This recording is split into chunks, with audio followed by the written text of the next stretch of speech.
जगन्नाथ सांग मैंने आज मुझे गोटे तरकारी बनैबी माने बेसर तरकारी सिम सेटा के दरकार होची मेन होची सिम काटिकी रखिदेची आ सहित कखारू अल्प टिके आलू सारू दीटा तीनटा मूला दीटा मूला रखी आ मटर छुई छड़े रखी ता सहित बड़ी दरकार अल्प बड़ी आईटा हूँ मसला सोरिष रसुण आ कंचा लंका आ जीरा टिके बटा है पेस्ट थुआ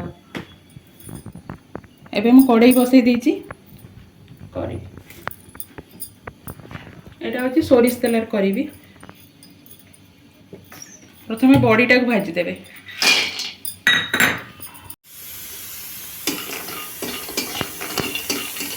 बड़ीटा हो गला काढ़ी दे बड़ीटा डाली ए गिनारे एटा हूँ मुग डाली डालीटा भजा है मुग डाली जी मुग डाली से हर डाली आती भी बुट डाली आ सहित से मसूर डाली पकेले भी हम आ बिरी डाली पकेले भी हम बिरी डाली की पकेले टिके भाजिकी पकेब सामान परिमाण डाली पकईकी ताकू भिजेदेव टिके भिजेदेव अध घंटा भिजिला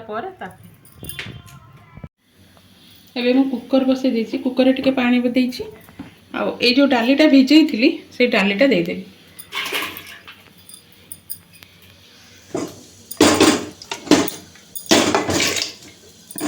डालीटा दे देकी तादरे लुण टिके हल्दी टिके दे देबी पके देबी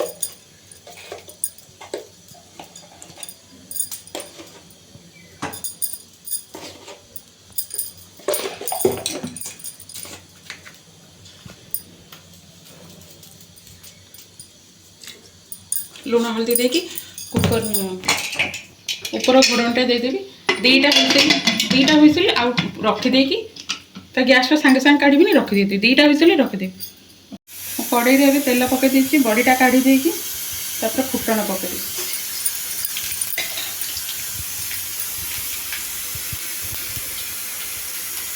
फुटणटा फुटी गलानी तापर मु पियाज पकई देछि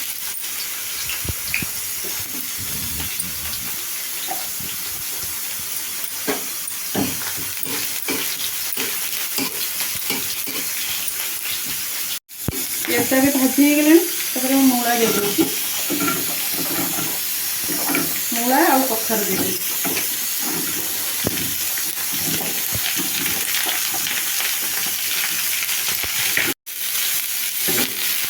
आलू मूला आ कखारू दे देती देदेवी सारू देदेवी आलू देदेवी आलू देदेवी टिके भजा हम बेसी भजा नहीं अल्प टिके भजा हम सिम राईटा क्या भल लगे कमेंट सेक्शन में जनइबे आलू दे देथिले तापर एबे सिम दे देबी सिम देके भल से भजा हम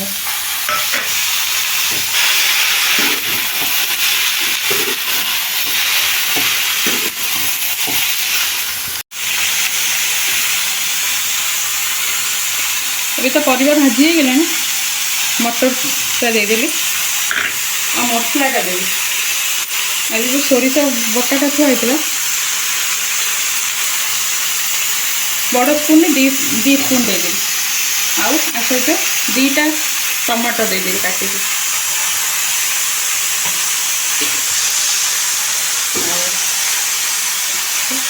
हलदी पड़ो ये तो राई हलदी पड़ेनी कलर टिके देखा खाली हलदी पड़ो आ लुण स्वाद अनुसार लुण देवे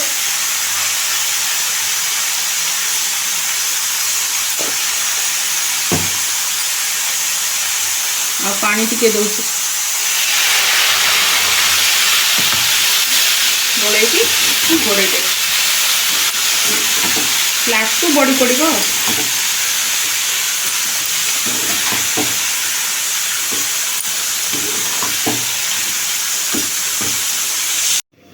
डाली टमाटो आ कंचा लंका 4-5टा कि 6टा हेल्ले चलो अदा बड़ खंडे आ धनिया पत्र एतिकी पेस्ट हम डाली दिहब एबे कड़ाई बसई डाली छुंक हम यहाँ डाली हूँ पूरा माने बिना पियाज रसुण हम डाली तेल पकई मुझे रिफाइन तेल पकई ଆପଣ ଚାହିଁଲେ ଘିଅରେ ବି କରିପାରିବେ, ଘିଅରେ କଲେ ବଢ଼ିଆ ବାସ୍ନା ହେବ।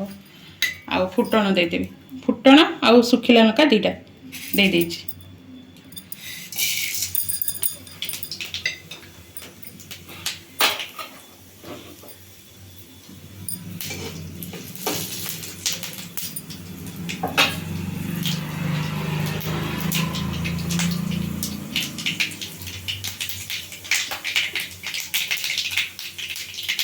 এইটা ଯେଉଁଟା ବାଟିଥିଲି କଞ୍ଚା ଲଙ୍କା, ଅଦା ଆଉ ଧନିଆ ପତ୍ର ଆଉ ବିଲାତି ତାକୁ ଦେଇଦେବି।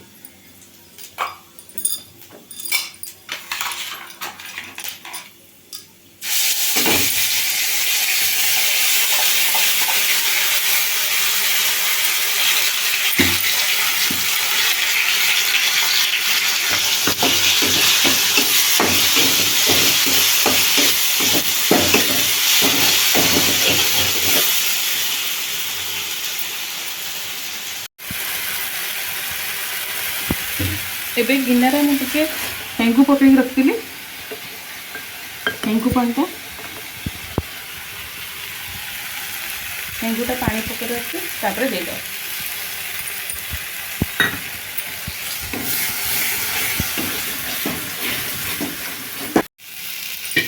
ହେଇଗଲାଣି ମସଲାଟା, ମୁଁ ଏବେ ଡାଲିଟା ଦେଇଦେବି।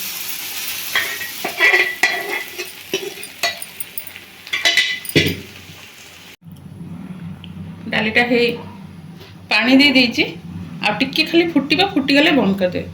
ଧନିଆ ପତ୍ର ତ ବଟା ହେଇଛି, ଆଉ ଧନିଆ ପତ୍ର ପଡ଼ିବନି, ଟିକେ ଖାଲି ଫୁଟିଗଲେ ହେଇଗଲା। ତରକାରୀଟା ଏବେ ହେଇ ଆସିଲାଣି, ମୁଁ ଏବେ ବଡ଼ିଟା ପକାଇଦେବି। ଏ ଯେଉଁ ବଡ଼ିଟା ରଖିଦେବି ଭାଜିକି, ବଡ଼ିଟା ସବୁ ପକାଇଦେବି, ବଡ଼ିଟା ପକାଇ ଗୋଳେଇଦେବି। ଆଉ ଏଥିରେ ଟିକେ ଖଟା ପଡ଼ିବ। ଏଇଠି ରଖିଛି ଆମ୍ବୁଲ ଦୁଇଟା ଭିଜେଇକି ରଖିଥିଲି, ଆଉ ତା ଦେହରେ ଚିନି ଟିକେ ଆଉ ଲୁଣ ଟିକେ ପକେଇକି ଆମ୍ବୁଲଟା ଭିଜେଇକି ରଖିଛି, ଚକଟିକି ରଖିଛି। ଏଇଟା ଖାଲି ଦେଇଦେବି।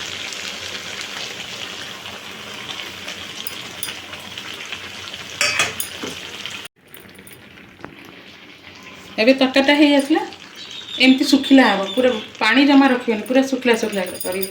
ତାପରେ ଲାଷ୍ଟକୁ ଧନିଆ ପତ୍ର କାଟିକି ଦେଇଦେବେ, ଓହ୍ଲେଇଦେବେ।